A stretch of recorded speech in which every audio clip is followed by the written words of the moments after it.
പ്രോജക്റ്റിൻ്റെ ഭാഗമായി സംസ്ഥാനത്തെ വിവിധ ഹയർ സെക്കൻഡറി പ്രദേശങ്ങൾ ഒഴികെയുള്ള മേഖലകളിൽ നമ്മൾ കൂടുതലും നല്ല കുടിവെള്ള ലഭ്യത ഉറപ്പുവരുത്താൻ നമ്മുടെ നിയോജക മണ്ഡലത്തിലുടനീളം നല്ല നിലവിടകമായി തന്നെ ഭരണാനുമതി കൊടുത്തു കഴിഞ്ഞിട്ടുണ്ട്.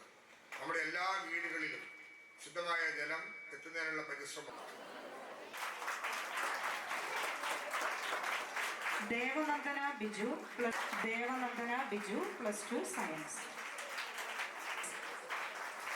Deeptha S Kumar +2 science. Aromal Anilkumar +2 science.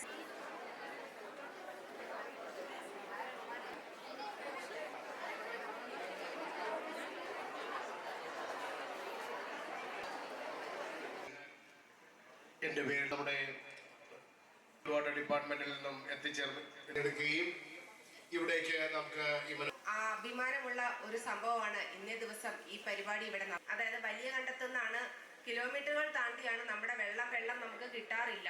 കുടിക്കാനാണെങ്കിലും മിക്ക വീടുകളിലും ഇപ്പോൾ വാട്ടർ പ്യൂരിഫയർ. സാറ്, ബഹുമാനപ്പെട്ട സുഹൃത്തുക്കളെ, ഇവിടെ സൂചിപ്പിച്ചു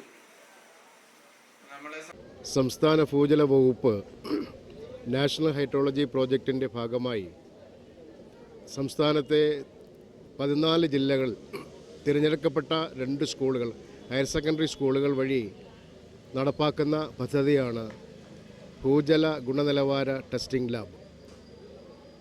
അതിൻ്റെ ഭാഗമായിട്ടുള്ള സംസ്ഥാനതല ഉദ്ഘാടനം ബഹുമാനപ്പെട്ട ജലവിഭവ വകുപ്പ് മന്ത്രി ശ്രീ റോഷി അഗസ്റ്റിൻ അവർ നിർവഹിച്ചു കഴിഞ്ഞു.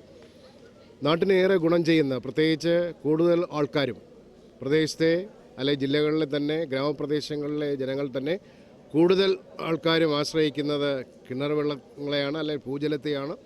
ആ ഭൂജലം നമുക്ക് എങ്ങനെ ലഭിക്കുന്നു എന്നുള്ളത് വളരെയധികം പ്രധാനപ്പെട്ട ഒരു കാര്യമാണ്. അപ്പോൾ ആ ലഭിക്കുന്ന ജലത്തിൻ്റെ ഗുണനിലവാരം ഉറപ്പുവരുത്തുന്നതിന് വേണ്ടിയിട്ട് 1 ലക്ഷം രൂപ ചിലവിൽ നമ്മൾ സ്ഥാപിച്ചിരിക്കുന്ന ഈ ലബോറട്ടറിയാണിത്. ഇതിൻ്റെ പ്രയോജനം ഇവിടുത്തെ നാട്ടുകാരായ സർവ്വ ആൾക്കാർക്കുണ്ടാകട്ടെ. അതോടൊപ്പം തന്നെ ഇതിൻ്റെ ടെസ്റ്റിങ്ങിൻ്റെ പ്രാഥമികമായ കാര്യങ്ങൾ ചെയ്യുന്നത് വിദ്യാർത്ഥികൾ തന്നെയാണ്. അവർക്കും ഇതൊരു വലിയ പ്രചോദനമാണ്. അവർക്ക് ആവശ്യത്തിനുള്ള ട്രെയിനിങ് നമ്മൾ നൽകിയിട്ടുണ്ട്. അതിൻ്റെ ഭാഗമായിട്ട് അവർക്കും ഇത് പൂർണ്ണമായും മനസ്സിലാക്കുവാനും സാധാരണ ജനങ്ങളുടെ ശുദ്ധജല ലഭ്യത ഉറപ്പുവരുത്തുവാനും ഈ പദ്ധതി കൊണ്ട് സഹായമാകുന്ന ഒരു പദ്ധതിയുടെ സംസ്ഥാനതല ഉദ്ഘാടനമാണ് ഇന്നിവിടെ നിർവഹിക്കപ്പെട്ടിരിക്കുന്നത്.